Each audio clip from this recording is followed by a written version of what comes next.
Wow, what an event, huh? Isn't it just remarkable? I love your suit. Oh, thanks.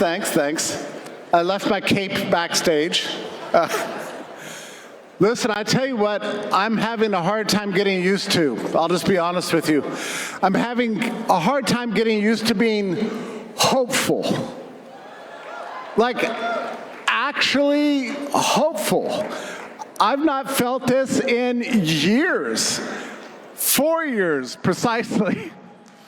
It's been a very dark time in our lives and the life of our country. From the lockdowns, through the shot mandates, to the destruction of small business, the brutalization of the children with the mask mandates and the school closures and the surveillance and all these terrible things.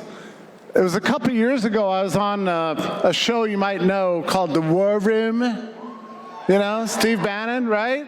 The philosopher king of MAGA, I would say. And in the break, we were talking, and I said, Steve, what are we going to do? Everything, civilization itself seems to be collapsing around us.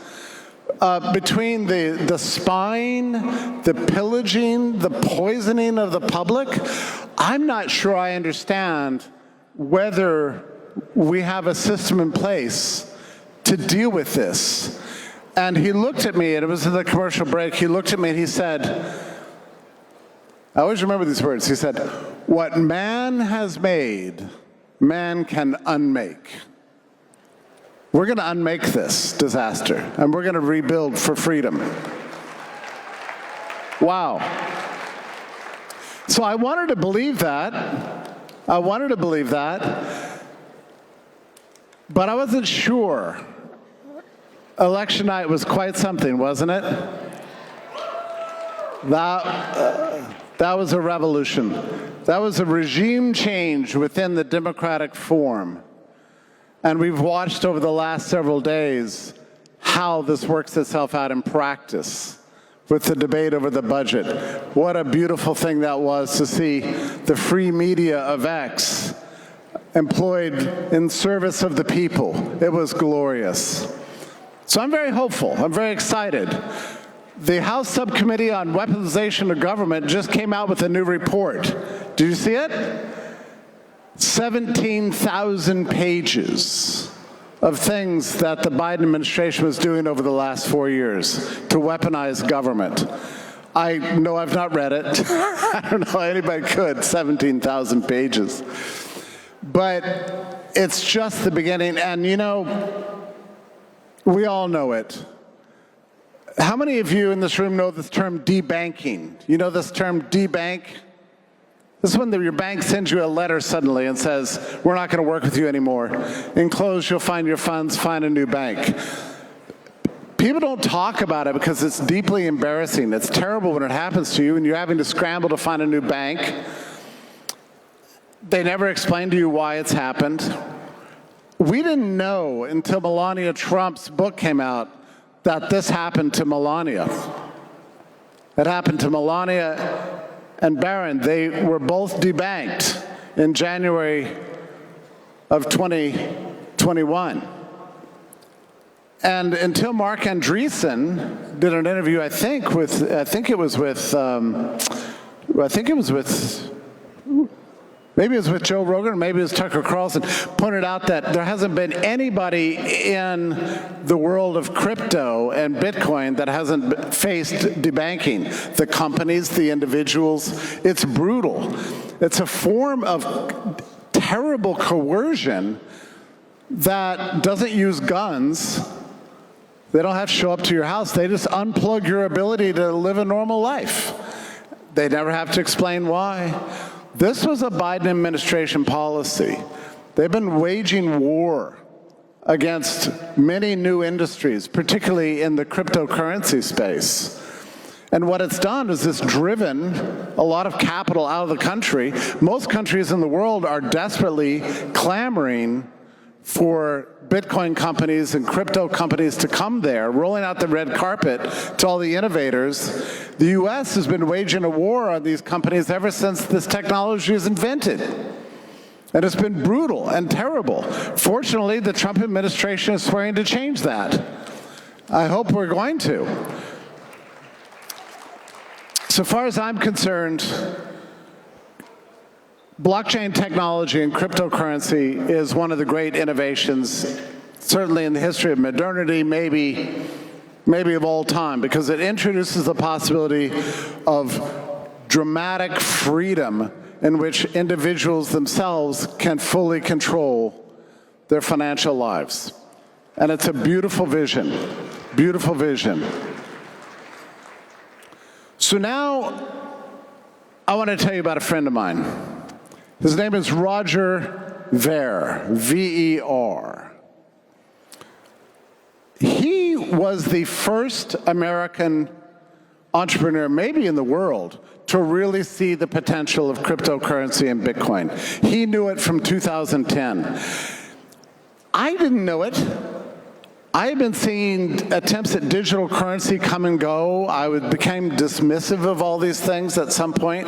It took me 2 years later before I realized what was really going on with Bitcoin and cryptocurrency. And when I saw it, it was a revelation. You know, this is the best innovation in thousands of years, as far as I could tell.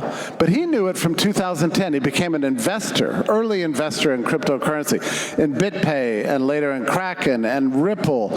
And he helped develop the very first self-custody wallet online with blockchain.info, which I think has changed its name to blockchain.com now. A brilliant innovator and a great humanitarian who cares about one thing more than anything else, and that is the topic of human freedom. And I became his friend, a great man, a great idealist, a tremendous humanitarian who's been helping people all over this country and all over the world and donating to pro-freedom causes. Just a tremendous, real American. But in 2013, the Treasury, U.S. Treasury Department, through the office called FinCEN, sent out a single-page PDF to, well, all over the country. They issued an edict. No legislation, just an edict. Classic administrative state thing. And what it said was that from now on, the U.S. Treasury Department would control all the on-ramps and off-ramps for anything related to cryptocurrency. And in that instant, they destroyed possibly more than 10,000 budding businesses in the United States and consolidated the entire industry to just a handful of companies that could comply with these regulations. That was in 2013. In 2014, my friend Roger Ver said, you know what? I love freedom, I love America, I love free enterprise, I love innovation, and I want this to be my life. I don't think I can do that in the United States. So he took up citizenship in a small country called St. Kitts. Very beautiful place, great place, but like a lot of entrepreneurs in the space, he left. Sad about that. We hope to bring him back. My goal is that next year he's going to take this spot on this stage speaking to this audience. I hope he does. I'm glad to give up my space for him. But I'll tell you what happened about 3 months ago. He released a new book on the topic of Bitcoin, and he was attending a conference in Spain. And a man came up to him and said, "Are you Roger Ver?" He said, "Yes." "Roger Ver?" "Yes." "Well, I'm with Interpol, acting on behalf of the U.S. Treasury, and you're under arrest." And they threw him in a Spanish prison in Spain for a month. And now, he's in Spain right now, as we're here, and he waits extradition to the U.S. to face possibly 100 years in jail the rest of his life. For what? Well, as with Melania, as with Bannon, as with Donald Trump himself, it's all about the valuation that he placed on Bitcoin when he left the country. So they're using the tax system. as a form of lawfare, as an example to the rest of the Bitcoin and cryptocurrency world. Don't you dare innovate. Don't you dare think that you can act on your own without permission of the US government. They're trying to throw him in jail. And I'm here to tell you that would be a terrible tragedy. He's awaiting extradition right now. Again, his name is Roger Ver. We've started a petition on his behalf. You can sign it. That'll help. freerogernow.org. You can go there and sign that thing.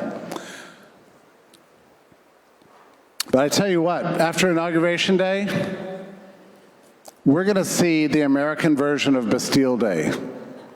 The people from January 6th are going to be out of prison, right? We're going to free the victims of lawfare in this country. Just like Donald Trump is a victim of lawfare, so is Ross Ulbricht. So is even Ian Freeman. So, yeah, free Ross. And you know, Roger Ver funded Ross Ulbricht's defense for years. He was the benefactor. That's why they call him Bitcoin Jesus.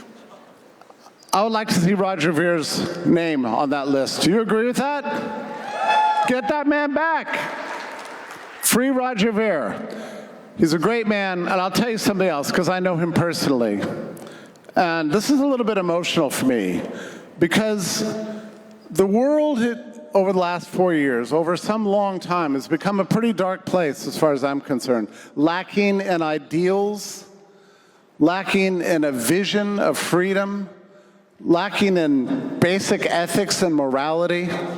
Roger Ver has never given up his ideals. We talk to him now, and he was interviewed on Tucker Carlson the other day, and it was inspiring. This man fundamentally believes in the morality, the goodness, efficacy, and power of the idea of individual liberty, first and foremost, above everything else. That's all that drives him. It's not money. It's innovation on behalf of the great project of emancipation. Let me just conclude with this remark. That word emancipation, I like it. That's what it feels like these days. I feel like we're undergoing an emancipation as a country from the ruling class, from the administrative state, from the deep state, from the lawfare, from the financial terrorism that has so oppressed our best minds. The future, my friends, I'm so happy to say, and I can't believe it. I can't believe I can say it. The future finally looks bright again. Can you imagine? As I say, I'm having a hard time getting used to it. It's exciting. It's wonderful. Let me just conclude with this. Again, I want to see Roger Ver on the stage. I want you to welcome him next year with open arms. I want him to be a free man. I want Donald Trump to issue a pardon for this man, along with all the others. Roger Ver, freerogernow.org. Thank you very much for listening to me. All the best. Yeah, free Ross, too.